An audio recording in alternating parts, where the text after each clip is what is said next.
Hello students, कैसे हैं आप लोग? आई होप अच्छे होंगे। अभी हम स्टार्ट करने जा रहे हैं क्वाड्रेटिक इक्वेशन, राइट। इसके पहले हमने लीनियर इक्वेशन चैप्टर पढ़ रखा है, तो क्वाड्रेटिक इक्वेशन भी एक इम्पॉर्टेंट चैप्टर है। इस चैप्टर में हम क्या क्या पढ़ेंगे पहले वो देख लेते हैं। Number 1, definition of the quadratic equation. Number 2, identification. कुछ इक्वेशंस लिखे होंगे और आपको पहचानना है कि कौन क्वाड्रेटिक इक्वेशन है। Okay. The third point is root of quadratic equation. Fourth one is methods for solving. Methods for solving quadratic equation. Actually there are 3 methods for solving this equation. तो हम लोग 1 बाय 1 उसको complete study करेंगे और उस पर based question solve करेंगे। Fifth point is problem on each method.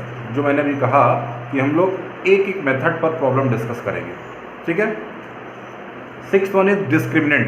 ये थोड़ा सा नीचे लिख गया है, दिखाई नहीं दे रहा होगा, बट आप लिख, मैं बोल दे रहा हूँ discriminant.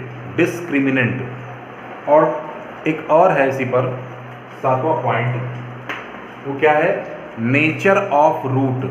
Nature of root. Okay. 7th point, I repeat, definition first point, identification, roots, method for solving, problem on each method, discriminant, nature of root, and 8th point is, last point is word problem, word problems। ठीक है। तो ये हमारा पूरा overview है कि हम क्या क्या इस चैप्टर में पढ़ने वाले हैं। तो अभी मुझे लगता है कि ये वीडियो जितना भी होगा, जितनी भी लेंथ, यहाँ तक तो हम कवर कर लेंगे, 4th पॉइंट तक तो कवर कर लेंगे। तो प्लीज़ इस वीडियो को ध्यान से देखिए बेटा, बहुत इंपॉर्टेंट है, सारे बेसिक चीज़ें आपको क्लियर हो जाएंगी। चलिए,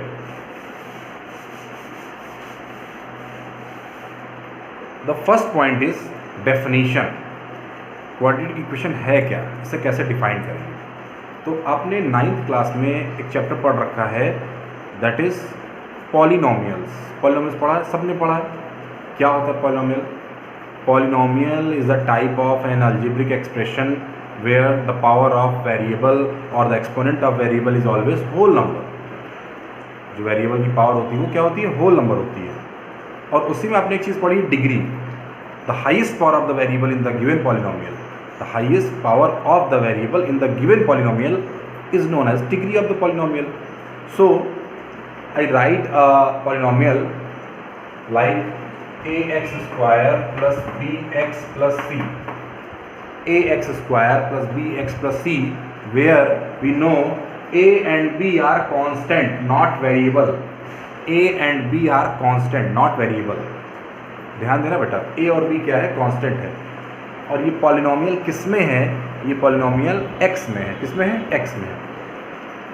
तो डेफिनेशन में क्या लिखोगे?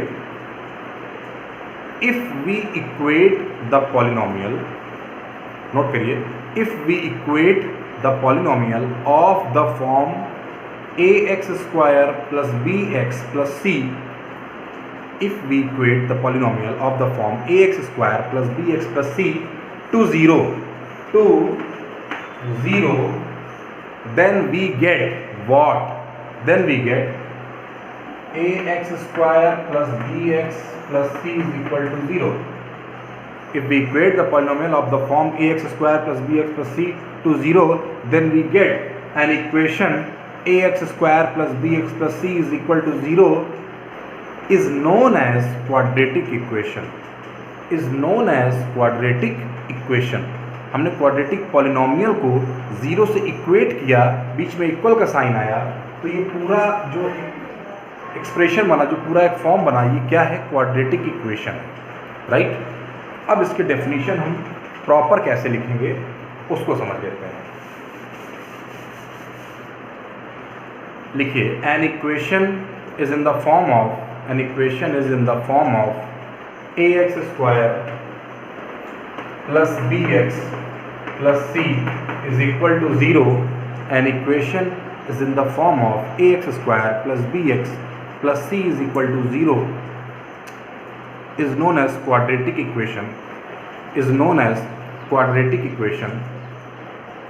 ax square plus bx plus c is equal to 0 is known as quadratic equation where the mandatory condition is, where the necessary condition is a not equal to 0।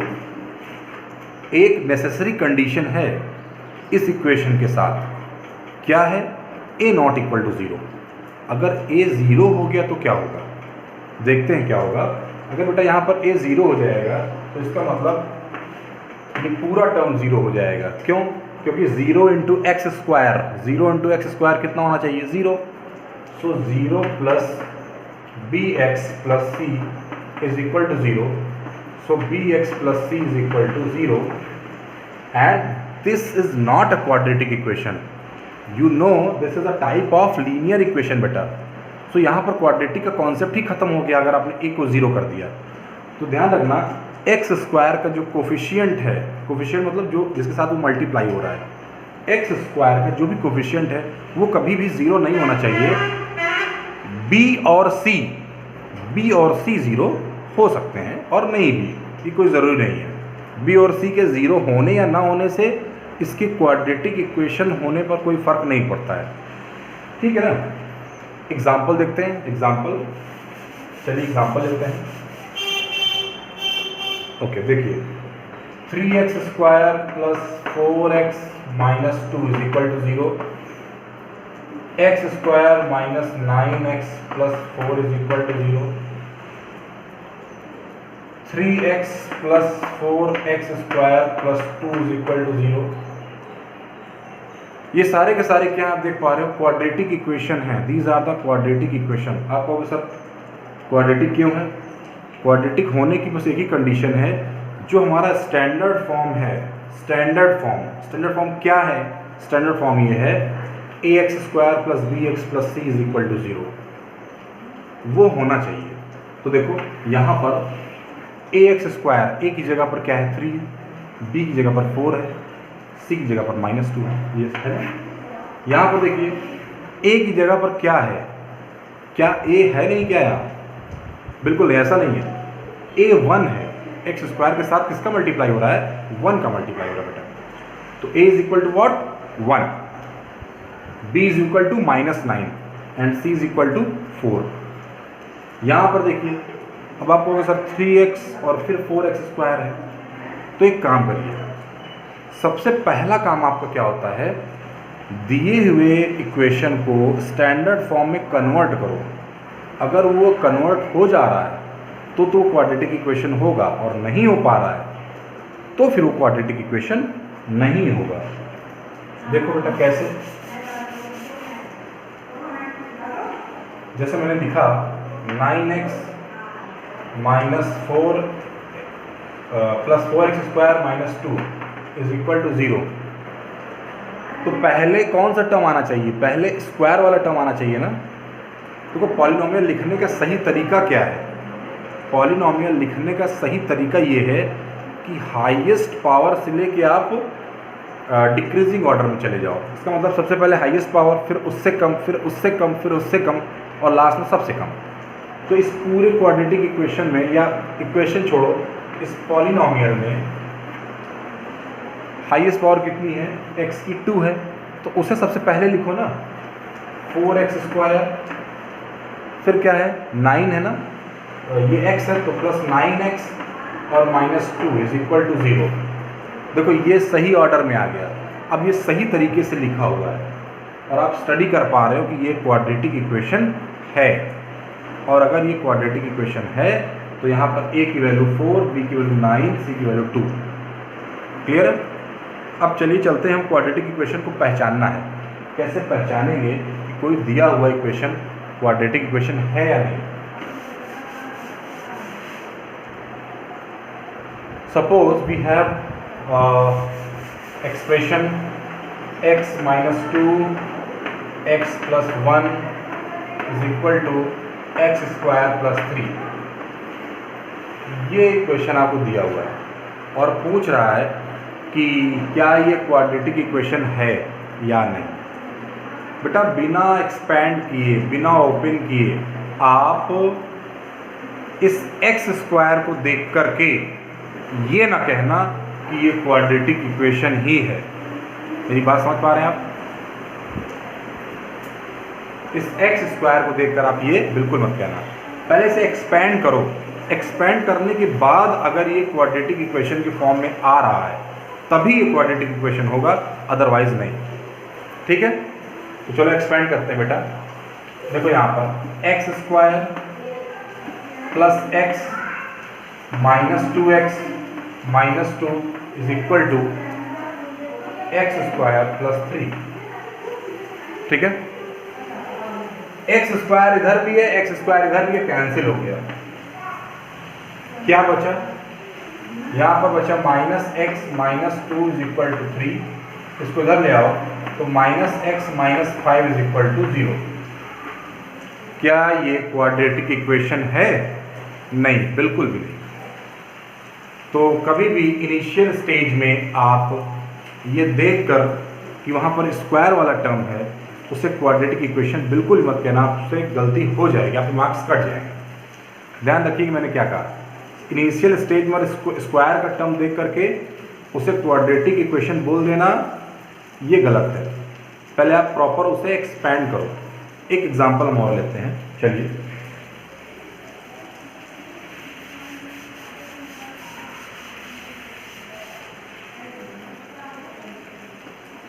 One by x plus 3/2 is equal to x upon 5। ये एक equation लिखा हुआ है। क्या ये quadratic equation है? यहाँ पर तो स्क्वायर का टर्म नहीं दिखाई दे रहा है, तो क्या करें? वही करना है, क्या एक्सपेंड करना है। पहले से सॉल्व करो, सिंप्लीफाई करो। देखो यहाँ पर एलसीएम लेते हैं यहाँ, तो इधर क्या आएगा 2 plus 3x upon 2x is equal to x upon 5 is equal to x upon 5। Then cross multiply करेंगे तो देखो 5 into 2 10 plus 15x is equal to 2x square. ये सारी चीज़ें उधर ले जाओ तो 2x square minus 15x minus 10 is equal to 0। ये क्या है बेटा? ये क्वाड्रेटिक इक्वेशन है क्योंकि स्टैंडर्ड फॉर्म में है। आप देख सकते हो स्टैंडर्ड फॉर्म में है। तो अब आप आई होप पहचान लोगे कि कौन क्वाड्रेटिक इक्वेशन है, कौन नहीं है ना। एक छोटा सा एग्जांपल और ले लेते हैं, कोशिश करिए पहचानने की।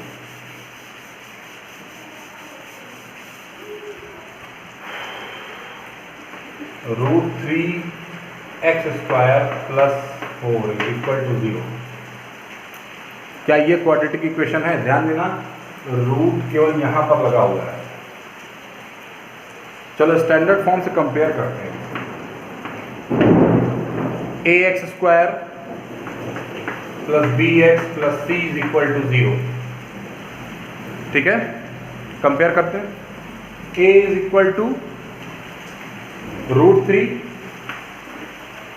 यहां पर x का टर्म नहीं दिखाई दे रहा है, x नहीं दिख रहा है आपको, तो इसका मतलब क्या हुआ कि b is equal to 0। b is equal to 0। कोई कांस्टेंट टर्म नजर आ रहा है 4, तो c इज इक्वल टू क्या? 4। c is equal to 4। Clear है? तो ये क्वाड्रेटिक इक्वेशन है, ये क्वाड्रेटिक इक्वेशन है। ठीक है, okay. Next root. Next topic क्या है? रूट।